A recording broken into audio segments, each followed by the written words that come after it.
afternoon, good night. This is Paige. And this is Monique. And we are Sacred Potential, where we discuss the overlap of creativity, spirituality, and possibility. Today, you guys, please put on your seatbelts now. Fasten them, because we have a special guest today that you will be hearing from. Who is it, Mo? We have Bill Oberst Jr. He is an actor from Los Angeles. He's originally from South Carolina. And get this, he has done about 180 projects. Stop that between madness. Film, TV, theater. He's played everything from serial killers to Jesus. From Woody Allen to, he's right now touring a Ray Bradbury show. And incredible variety of just his gift is just abundant, obviously. But he's not only an amazing actor, he's an incredibly inspiring person, and we hope that you'll enjoy this amazing conversation that we had with him. Hello, Bill. Thank you so much for joining us. It's so nice to have you here. I'm going to ask the first question, and I know you're originally from South Carolina, so tell me something that you learned about yourself once you started living in Los Angeles.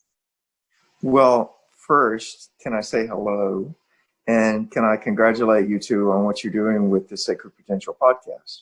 Thank you. Thank you so much. And the reason that I wanted to be a part of this is because the name Sacred Potential, and in conversations back and forth with you and looking at Paige's beautiful fashion designs that she does, I see spirit in everything that you do. And I believe that essentially we are spirit, and that whether we acknowledge it or not, there's always a spiritual dimension to any interaction. So thank you for this interaction. Paige, your question, what did I learn about myself in Los Angeles? I learned that I could eat peanut butter for a long time if I have to. On a deeper level, I learned that I didn't really need the things I thought I needed. And I did not need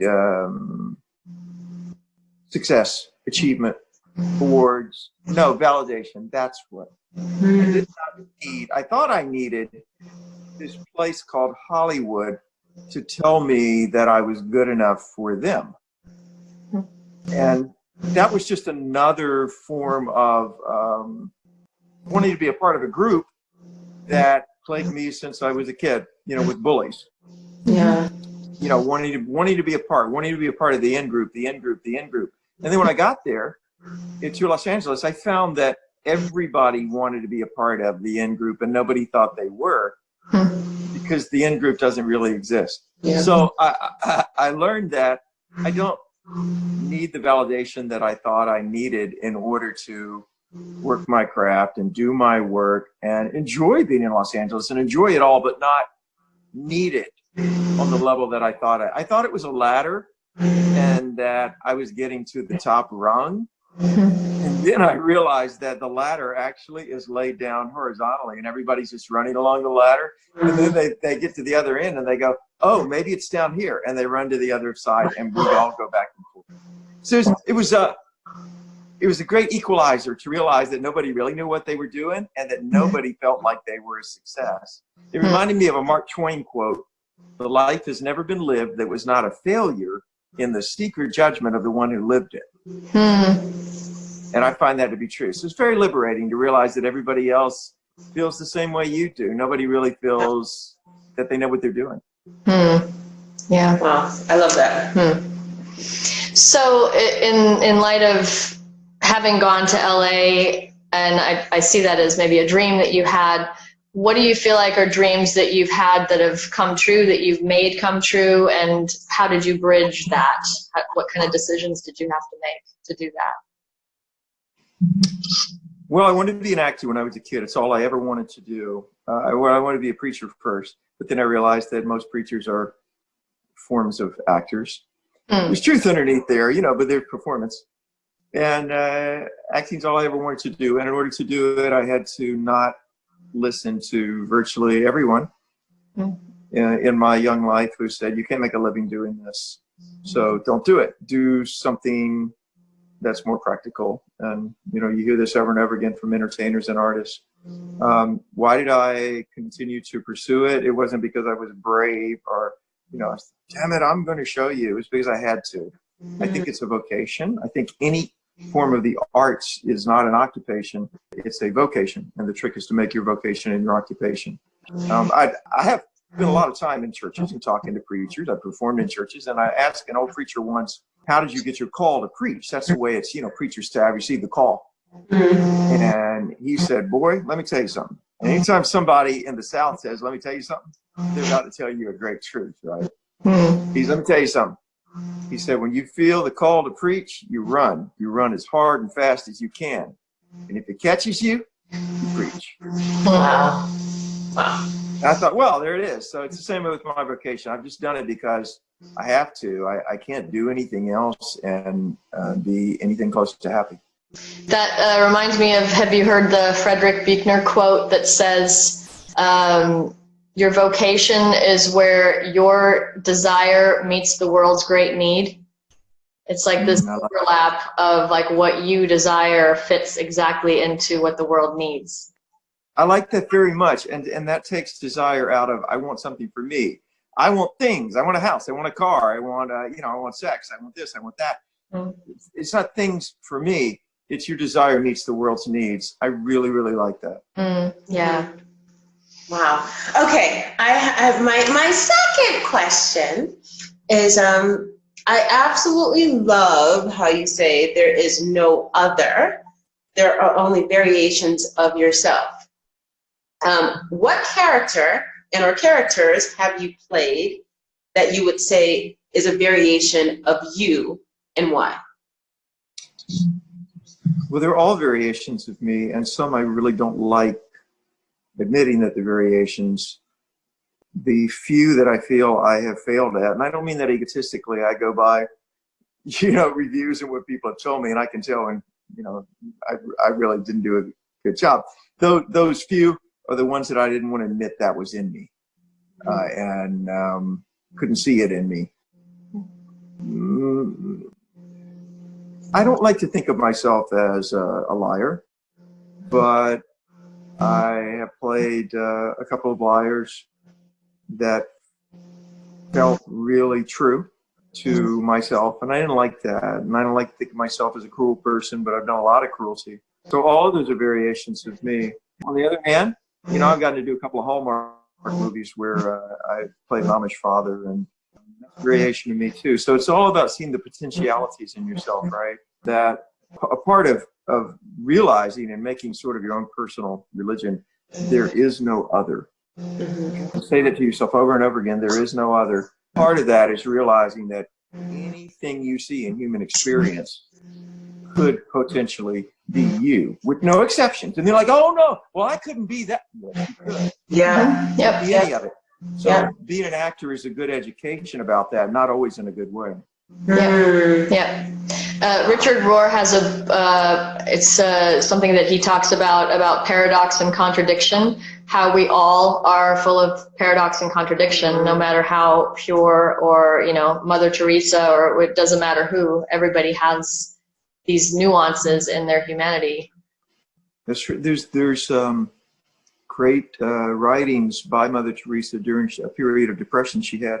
And most of the years in which she was lauded and held up as the world's great saint, she felt completely removed from anything divine or anything good. She was in the blackest, darkest, depressive period of her life. I find that pretty ironic. Yeah, I actually remember I was telling Paige about that, and these, again, that everybody has, and I think the more people know that everybody has that, the more other people feel brave to be honest and to be true about what they've gone through or where they're at now. And that's the thing about showing vulnerabilities, and in the arts we get to do that. With anything that we do, we can show the vulnerabilities and the fragility of the human soul, but also the strength. And then that buoys other people to know. That's why I don't like celebrity culture, guys.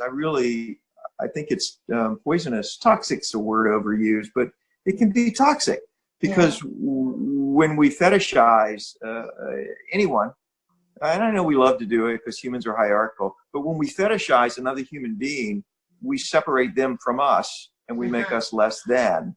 And we say, well, I could never be that because they're a separate class of person, and they're not. We are all made of the same stuff, but that's a lesson it's so hard for humans to learn and accept. But I also want to say that's why I think it's so almost necessary for you to be in the field that you're in, because you're such a light amidst all of this. And so I say to people that you never know who's watching you. And it's like, you know, people who go to LA and, you know, have this dream in mind and they get caught up in the toxicity of all of it, you know, and then they look at Bill, it's like, there's something different about that guy. And just the way you handle yourself, trust me, like people are, you'd be amazed at who's watching. You know what I'm saying? So it's like, I think. Yeah, there's an old Paul McCartney song that has a line, you never know who may be looking at you. But if any light comes through me, it's only despite my own darkness. You know, because I stumble and doubt, I can be very petty professionally, very competitive, and you know, many things about myself I have tried to bury, and luckily I play roles that let them all show. All my bad stuff is out there. So that is actually brings me to the question that I really want to ask you too, is how does what you believe inform your work? What I believe in what way? Just in what you believe in your life, like what you believe universally, spiritually, how does that come in? Okay, all right. I believe, and it's taken me 50 plus years to come to this belief, but I believe that love is it. That's all. Love is the founding principle of life. Love is the core principle of life. Love is the meaning of life. Love is the end of life. There is nothing else. And if a thing doesn't have love in it, and it's not of love, and you're not giving love and receiving love within it, more giving than receiving, the thing is valueless. And so that informs the work I do, because many of the people that I play are people who have looked in the wrong place for fulfillment, and it's led them to increasing darkness to the point where they're hurting other people. Because there's nothing but emptiness. You follow down a path of attainment without love.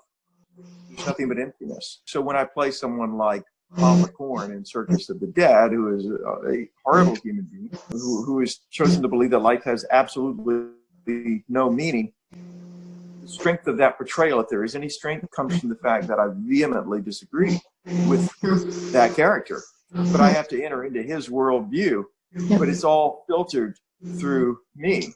I have to acquiesce to his belief that the world is a meaningless place, but behind that is everything in me saying, no, the world does have meaning, and the meaning is love. So it's that tension that, that informs my work. If I didn't believe in anything, I didn't think that life had any meaning, I thought that things were more important than people and love, I don't think I'd be any good as an actor, because then I would just be performing and play acting, whereas what I'm trying to do is to get to different parts of the human soul. So I'm curious, because love is so important to you, and that's like the meaning of life. What is your definition of love? Love is the surrender of your will, your wishes, your desires for what you believe to be the greater good of someone or something else in its most elemental form. And I struggle to express it fully because, you know, I don't want to put love into the box of, I'm talking about a relationship between two people. Love is much, much broader than that, although it does include that. But it involves a surrender and a laying down of myself. If love is not immersive and impulsive, if love doesn't hurt, if love doesn't take a piece of me, if love doesn't cost me anything, it is not love. And that holds for us collectively as a species, and it holds for us individually. It holds with pets. Love has to cost you or it is not love. And you are guaranteed, if you love collectively, a species, a pet, a person, anything that you love, it's going to hurt you either by going away or by not returning your love. But you must extend yourself in order to love. And that's what I think love is. And it's hard for me to extend myself because, like all actors, you know, I'm very neurotic. I'm very focused on what's in here. And it's really hard to get out of here and extend myself. And the work helps. Pass the collection plates. That makes me think of every time you're talking about something, I think of some reference in some writer. You know, C.S. Lewis wrote about love is being vulnerable. Like, have you ever read that? It's this long quote on the vulnerability of love in the broader spectrum, not just. No, but I'm going to now because I love Lewis. It's just very similar to what you just said, but it's that very thing of if we're not willing to make ourselves vulnerable, then we'll never experience love. You know, in right. capacity. That's right. And we hide from each other all the time, don't we? I mean, because, and part of it's, we can't be open to everybody. You know, it's too much. But then again, I think it's very limiting to say, well, I choose only these people in my immediate family that I will be in any way open to. And everyone else, I'm closed. Yeah. And you can tell when you work with other actors, whether they're closed or not, because you're looking right in their eye. Under very tight conditions, non-coronavirus proximity. And you're looking right in their eye, and you can immediately see what's in there. And if they're trying to hide at all, the scene, it dies if you're drawing from them. So then you got to go in yourself and complete the emotion yourself. But if they're giving it to you, that's the most beautiful thing. If they're giving you a little of themselves. So, because I believe acting is the ultimate form of empathy. So can you talk about storytelling and acting as like part of that, like as empathy? Oh, yes. Oh, absolutely. Yes. From the time that we were telling stories around the campfire, you know, up to whatever technological form is currently in fashion, all we're doing is saying to other human beings, this is a part of the full range of your humanity. You're not isolated. You're not alone. I'll give you an example. When I was a boy, I was a very lonely boy, and I spent my time in libraries. And so I would read books far above my level because I just ripped through the shelves, and the librarians let me. So I was reading, like, I don't know, 4th grade or something. I was reading these Greek poets, and they're writing about love. You know, the Greeks were very feeling people. And so they're writing about heartbreak and love and what it feels like to have your heart broken. Ancient people. And I absorbed all of that. And then when I got old enough to go through what we all go through with, you know, with our first romances and get my little heart broken, I remembered that.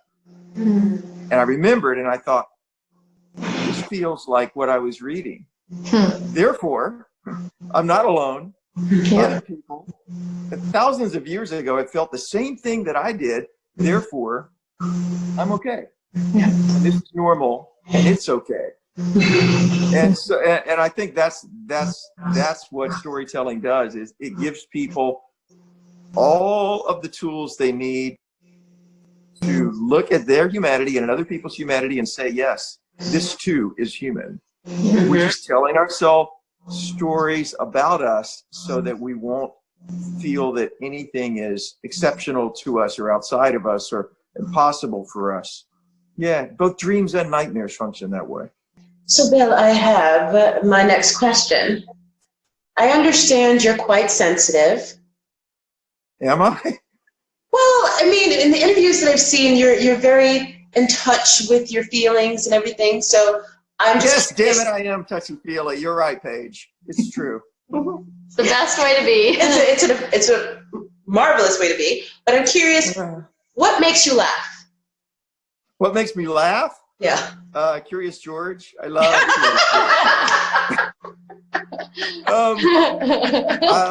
a TV show called Wishbone, which was on in the 90s, which I still will watch on videos and tapes, and Wishbone relived famous books, and he had the costumes, and he pretended that he was the character in them. So as you can see, I love talking animals, They make me laugh. Absurdity makes me laugh. I don't like mean humor at all. Yep. I don't find it funny, but I find absurdity really, really funny. I find human absurdity. I find when we are very dogmatic and rigid and completely blind to the fact that we're being ridiculous, I find that to be very funny.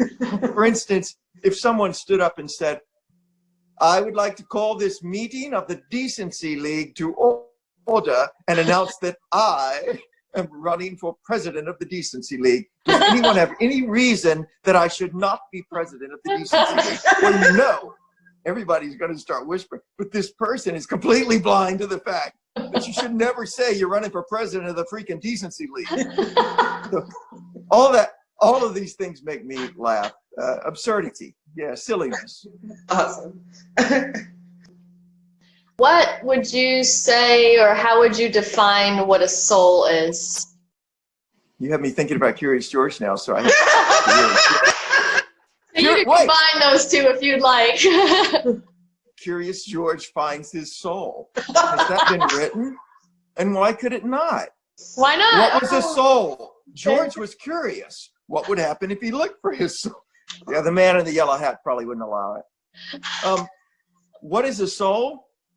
I have no idea. I don't even know if souls exist. I don't know what happens in the afterlife, obviously. I barely know what happens in this life. But the concept of not a soul, but soul, what soul is, I think, is something that transcends this mess, this human body, this physicality. And that can happen in this life. We don't have to wait for the next life. You know, if I meet you and I say, are you okay? And I really mean it. And you feel that I really mean, are you okay? And you tell me whether you're okay or not. That's a soul exchange, right? Yep. I'm really, really seeing you. That's soul. Look in somebody's eyes and you see them. Yep. That's soul. It's also scary to many people. That's why I'm no good at parties, because I want to go and look in people's eyes and see their soul, and they're like, whoa, dude. Same here. Yeah, you know, it makes me think of in the film Avatar, isn't there a line where that's kind of the point, is it's instead of saying I love you, the person says I see you. Ooh, that's beautiful. There is that line, and because that's ultimately what we want, isn't it? In any kind of relationship, we want to be seen and known. To have someone who knows you, friend, lover, anyone who knows you. If somebody can look at you and say, I know you. Yep. That's just so comforting. You're like, oh, then I don't have to pretend anymore. That's great. Yep. And also, there's also, I think, the flip side of, as much as we want to be seen and known, there's also part of us that doesn't want to be seen and known. So there's this, like a, you know, tension. Yeah, and there's Instagram and all the variations of Instagram. And I mean Instagram as a metaphor. We want to be seen, but we don't want to be seen. Yeah. Yep. Right. We want you to see only the good parts. Exactly. And then you're not seeing. Yep, exactly. So that's what I had to let go of when you ask about LA, to circle back to your first question. That's what I had to let go of, was the red carpet idea of me presenting myself in the way that I wanted people to see me. Yeah. You know, to hell with that. Because if I can't be myself and be okay with being myself, I can't work. I can't do anything but preen like a precock on red carpets, and I ain't pretty enough to preen. I'm just remembering the red carpet story that you told when you went to a premiere, and there was a homeless man like not too far from the red carpet. I just kept envisioning, this is not even so much a question, it was just kept envisioning, like, oh my gosh, how amazing would that have been, like, if Phillips like just goes up to the homeless guy, come on, you're coming in with me to the premiere, you know what I mean? I don't know, because I understood, and I was totally feeling you in that interview, and just stuff. And there you go. And in my mind, in my wishes, in my fantasies, I was the person who said, come on, you're going in with me. Da da da da da da da da da. But that didn't happen. That didn't happen. And that's a part of me too. That that completely blinded person who walked right past because the famous people were inside, that's a part of me too. And I got to realize that, and I got to deal with it and never let go of the fact that that's me. You can't make excuses for your weak spots. And you can't, I believe, this may be just because I'm a Presbyterian, but I don't think that you can say, well, I'm over that. I was like that then, but boy, if that happened today, you ought to see me. No, I don't think. You'll always have the weak spots, but you can be strong at the broken places. Yep. My goodness. Yep. Okay, so an actual question, I guess, going back to Curious George. I'm curious, what if you could be an animal? Like, what wild animal would you be? Well, I would be a monkey, of course. A dog would be second, but a mutt, not a pure breed. Okay. Okay. Because I like both of those animals, at least in their cartoon form. I like their exuberance about life. I like their inquisitiveness, and I like their impulsiveness. And those are things that I struggle to express in my own life because, a lot of people, I don't tell that I like Curious George or that I really like monkeys because they'll look at you and say, but you're an adult. So, yeah. Well, see, to me, that makes me like you all the more because, I mean, it's that childlikeness and that pure-heartedness that's just full of wonder. That is the core of what makes what I believe makes us human or makes us more human, is to really be open to just those kinds of things that people might consider childish. It's refreshing. I do too. Ray Bradbury said that. This was a man who, when he died, he was 92 and he was still wearing like Halloween ties and he had toy dinosaurs. And Ray said, as long as you retain your capacity for wonder, you are never old. Absolutely. Absolutely. So true. Oh, so did you already do all your questions? No, I have one more. But do you want to ask yours? Okay. Yeah. How do you feel when you're approaching a role that's creepy or a character that's, I'm very curious with this one. How does that feel when you prepare for it, when you're in that, when you're filming, and how do you kind of detach from it afterwards? Or I always resisted at first, and I always think in technical terms because I don't want to enter into the darkness. And so I think about it in technical terms. So my question first for directors, I'm notorious for talking about the character's look, the appearance. What's he going to look like? What's his hair like? How does he walk? What's he wearing? Wardrobe. I'm big on wardrobe. All those things. But really, I think that's just a deflection from dealing with the fact that, okay, I got to sit down and I got to find a way into this person's darkness. And there's a surrender there when you finally do go into it, which usually for me isn't until I actually get to set. I've done all my work. I know the words. I know where to stand. I know all the technical stuff. And then there's that quiet period when you're in wardrobe and you're waiting for them to come get you. And everything falls apart. Everything good in your life is gone. And it's replaced by this person you're playing. For me, this experience, because I play a lot of malevolent people. So, it's a crushing feeling before you go to set when you are letting go of everything that you believe that the character doesn't, and you're letting them come in. They're filtered through you, but it's sort of a possession. And then you go do your work. And so at the end of your work, you're really jubilant because you get to be yourself again. Yeah. But each character leaves a little like sliver of themselves in you. And so again, this could potentially be me. So yeah, it's reluctant. It's not like, ooh, great, I get to play somebody who eats tongues. That's terrific.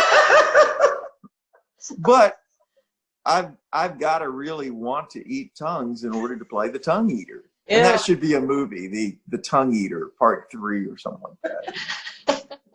How did I miss 1 and 2? Okay, so for the most part, my last question is kind of a three-parter, sort of. If someone were to find a Bill Oberst Jr. book or story somewhere, like you found Ray Bradbury's book in the woods. Mm-hmm. First, where would they find it, likely find the book? 2, what would the title be? And 3, how would the synopsis read on the back? So for your viewers who don't know what you're referring to, I found a Ray Bradbury book, Walking in the Woods, when I was a kid and had no idea who Ray was, and picked it up and started to read it, and it changed parts of my life and gave me a great new project I'm doing now. So if somebody found a Bill Oberst Jr., God forbid, book, where would they find it? Under the pillow upon first waking up. They'd be very surprised at first. They'd reach under, they'd go, oh, what is this? And then they'd pull it out. And what would the title be? Mm-hmm. Why Not Today? Oh. Yeah, why not today? And what would the synopsis be? On the back, yeah. Ridiculous optimism from a man who believes in it. That's what it would be. It would be a book that would encourage you in the strongest terms to say, the thing I've been wanting to do, I'm going to start on it today. I'm going to make a start today. Why not today? Why not today? That's what the book would be. That sounds like a book that you actually may write. Mm-hmm. Now, it's probably already been written by people, but you see, you have to be pretty to write books like that, because people, you've got to be like, Candy O'Donnell presents Why Not Today? And she's looking up like this. But because people are going to be like, what the hell do I want to listen to this actor who plays killers for? I don't want to take advice from him. Honey, put that book down. That's that book by that man. Don't look at it. Who eats tongues? but you have an amazing following of people who you would be exactly the person that they would listen to, Well, I don't know. Maybe, yeah. Just saying. I'm gonna be reaching my hand underneath the pillow. Just saying. But isn't that true? Like, there's always excuses of, why can't I do this? Why? Oh, I can't do this today. I can't start on this today. It's a huge project. Yeah. It's just, there's so many parts to this dream I have. I can't do this today. Could you do one part of it? Damn it, quit saying that, because it makes me want to start doing one little part. Well, what little part could you do? Yeah. Well, and then that starts you down the road. You just got to start doing. Stop talking and start doing. You do a little bit, and then you want to do more. Yep. It's the same thing with writing. When people are saying like they have writer's block. Yep. If you just write one letter, and then just write one word, and then just write one sentence, and then the next thing you know, you start to write a paragraph, and the next paragraph. You want to exercise. Well, I can't. I don't have time to take a 5-mile walk. Can you take a 1 mile? No, I don't have time. Could you take 10 steps? Well, you're being ridiculous. No. I'm just saying, can you take 10 steps? Because if you take 10, that's enough. And tomorrow, maybe you could do 11. Absolutely. But we don't like incrementalism. We like, I want to start on the big thing. But sometimes you just got to sort out the sock drawer first. Mm-hmm. Yep, very true. It's also about the why. Like, your why just has to be big enough, to get started. We hope you enjoyed that interview with Bill Oberst Jr., and we hope that you will come back for next week's episode, because next week we continue the conversation, which is even more inspiring than this conversation was, as if that's possible. So stay tuned for part 2 next week. Thanks so much for joining us, guys. Have a good one. Bye.